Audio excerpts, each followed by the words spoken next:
Hey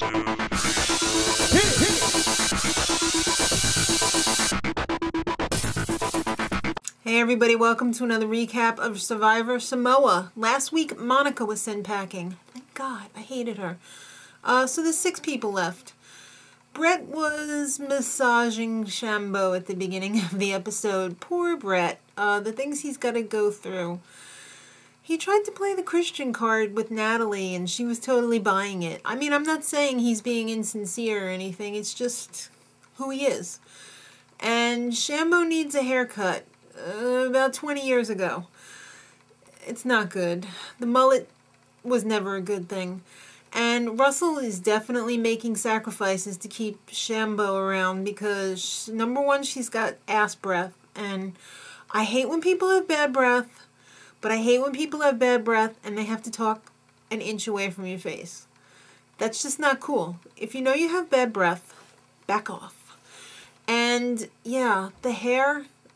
I would have held her down and shaved her probably on like day 9. Alright, so it's time for the reward challenge. There is one this week. There's going to be 2 teams of 3. And it's coconut Kerplunk. So each team will take turns pulling out a rope. And the first team who drops over 100 coconuts loses. Or 100 or over.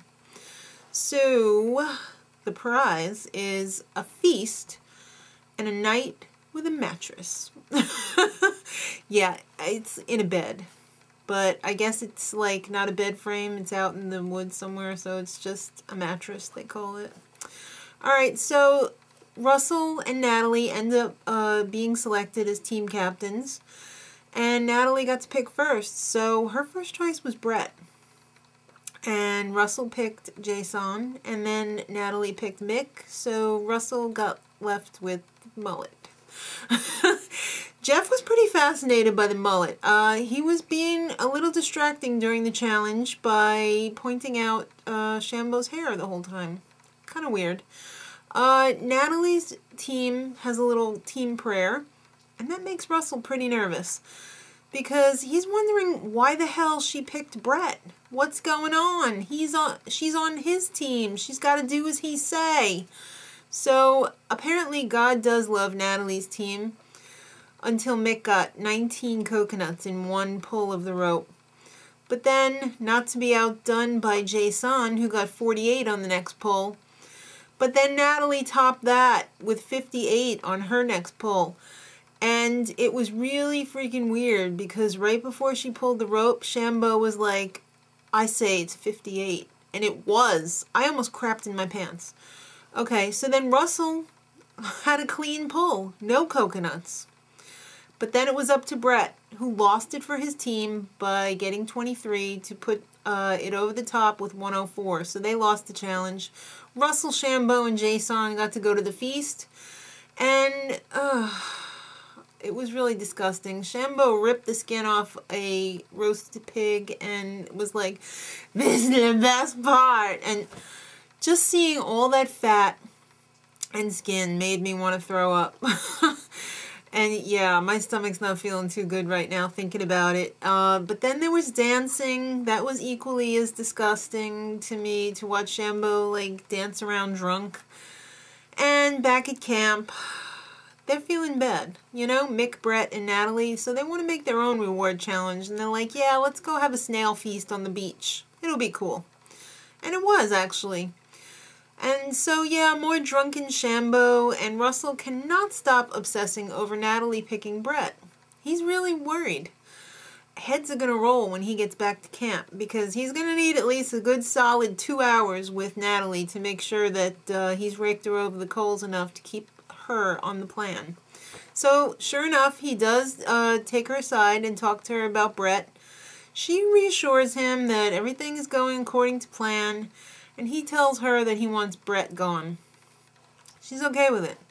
So it's time for immunity in the rain. Yeah, there's 6 stations. You got to count the objects at the 6 stations. You got to use the numbers to figure out the combo to a lock, and whoever gets the lock open first wins immunity. So it all came down to the 4 guys. The 2 girls were useless, pretty much. So they were all neck and neck. Jaison makes his guess first. It's wrong. He goes back to count. Then Mick, also wrong. Then Brett wins immunity. You knew it was coming, because this is the craziest season yet. So the plan is for Mick to go, because that's the plan that they made on the reward. But Jaison's a little pissed. He wants Shambo out, because he can't take her ass face anymore. So Russell cooks up this little plan, because Shambo walks up to Jaison and Russell when they're saying, I want Shambo out. And Russell pretends that Jaison said he wants him out. So Shambo's a little bit nervous because things are not fitting into the puzzle. And Mick's pretty nervous because he's afraid he's going to get blindsided because, you know, they'll tell me to vote Shambo, but they're really going to vote me. So it's time for tribal. And Jeff points out that Shambo's a traitor, and she's probably a good pick to keep around camp because everybody on the jury hates her and her mullet. Brett is not a good person to keep around. He's a big threat because everybody on the jury loves Brett.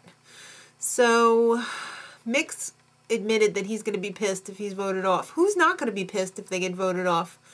And Russell says he's got a tough vote. Sometimes there's votes that you don't want to make, and this is one of them.